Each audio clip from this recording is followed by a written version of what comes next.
Hi everyone, I'm Karan and welcome to Karan's Gyan. The stock on focus for today is Dewan Housing Finance and Punjab National Bank. And it seems that Dewan Housing Finance's loan still haunt Punjab National Bank's profit loss statement. A news had been declared earlier today that Punjab National Bank declared its 3,688 crore loan to DHFL as a fraud.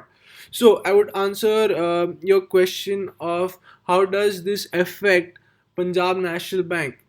Before that, we would discuss the key takeaways of the news. So, earlier, Dewan Housing Finance was an NP account to Punjab National Bank.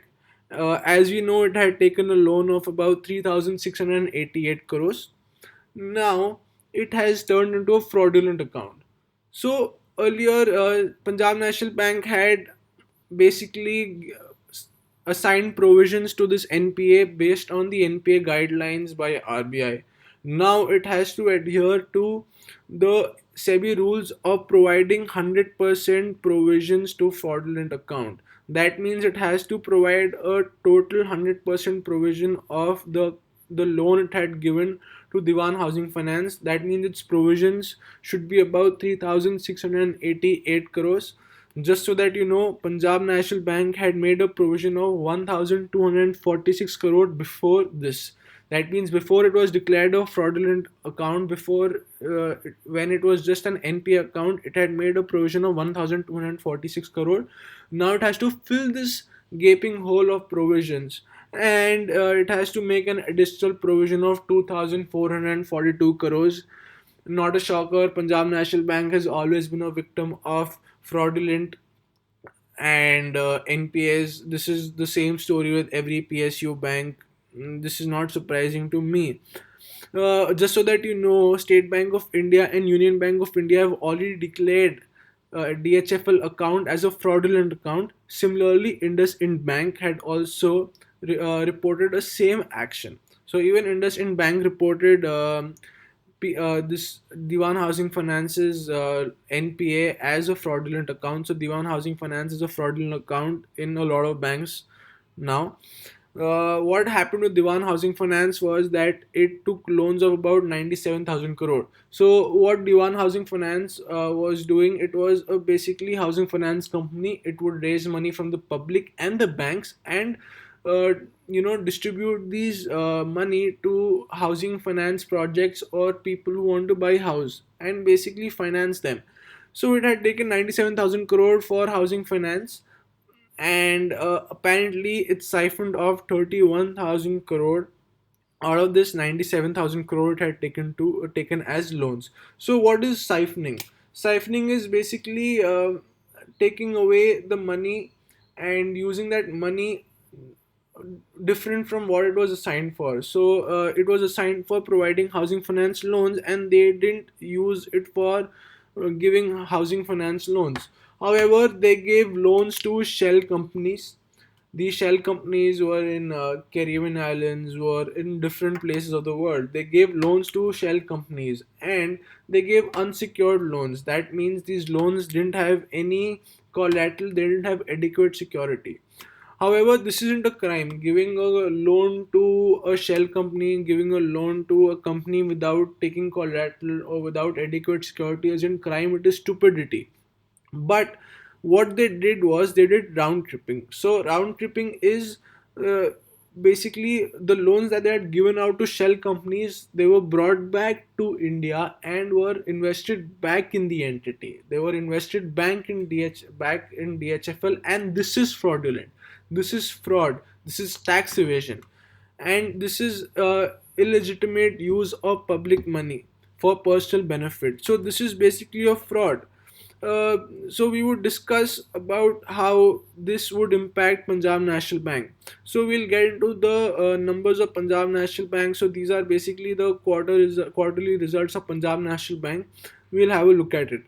So basically what a bank does is it takes your money, it takes my money as deposits. We give FDs, we have salary accounts, we have saving accounts, we take insurance, we have a lot of services that we use from Punjab National Bank. So basically they take our money and they give it out as loans. So they get interest from the loans, which is an interest earned for the banks, and the income expended is the interest that we get for the accounts we have given to the bank. So the difference between the interest earned for the bank and interest expended is basically the net interest income. So, from the advances Punjab National Bank had given as loans, they got interest of about 13,858 crores in quarter 4 or March 2020. And this was the interest that they gave to the deposit holders in the bank. So, you and me got a portion of this 9,188 crores that was basically income expended by Punjab National Bank. So this is basically the net interest income. This is the income they earn from giving out loans at a higher interest rate and accepting deposits at a lower interest rate. So this is the income they earn. We can see that there is growth in both these fronts. There is growth in income, interest income. If I see quarter on quarter basis, there is growth in income from advances or interest earned. However, we need to see something that is shocking. We need to see NPA provisions. Look at the NPA provisions. The NPA provisions are as much as the net interest income. The NPA provision is 4,618 crores. This is the public money that has been wasted on bad loans, because Punjab National Bank is a PSU bank and it works on public money. It is the taxpayers' money that is paying for all these fraudulent loans. This is not new. Nirav Modi was there. Even Nirav Modi did a huge fraud in Punjab National Bank, and this is just shocking and this is unacceptable. Punjab National Bank reported a loss of 700 crores this quarter. It reported a loss of 500 crores in the last quarter. Look at their NPS. 16.3% is their gross NPA for last quarter. 14.2% is their net NPA. That means out of 100 crore loans that they're giving, 14 crore loans are non-performing assets. How shameful is that? Go look at a private bank sheet. You'll see NPAs of 3, 4, on maybe bad days. Good days, you'll see 1, 2% NPAs. So Punjab National Bank is doing really poorly in this front, and this additional provision of 2,442 crores, if you see, it is almost half of the provision they had assigned in March 2020 quarter.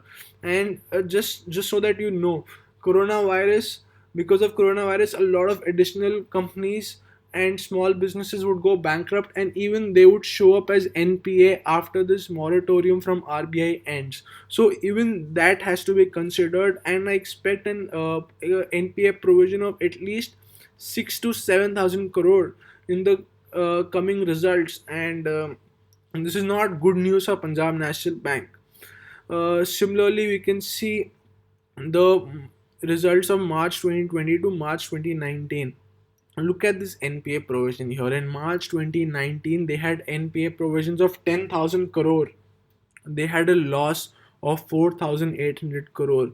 This loss is the loss of public money. The government would be providing liquidity to Punjab National Bank to support them, to support the banks, so that Punjab National Bank doesn't fail. And this money is whose money? It is the taxpayers' money. It is the public money, and this is a moral hazard. Punjab National Bank is acting as if it is not responsible for the money it is giving. It is not responsible for the money it is getting from the public. This is moral hazard. Look up moral hazard and try to understand what moral hazard means.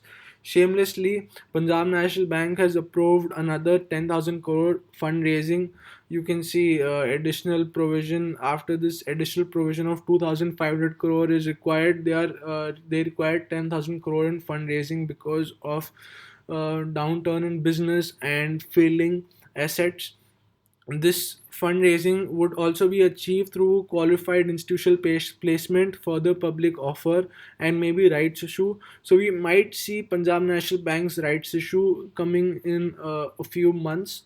And just so that you know, this rights issue, this money that needs to be raised, is because of its poor asset quality. It's because of fraudulent accounts of Dewan Housing Finance.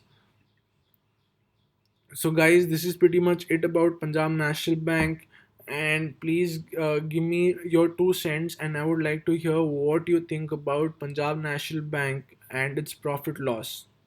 Thank you very much. Have a nice day.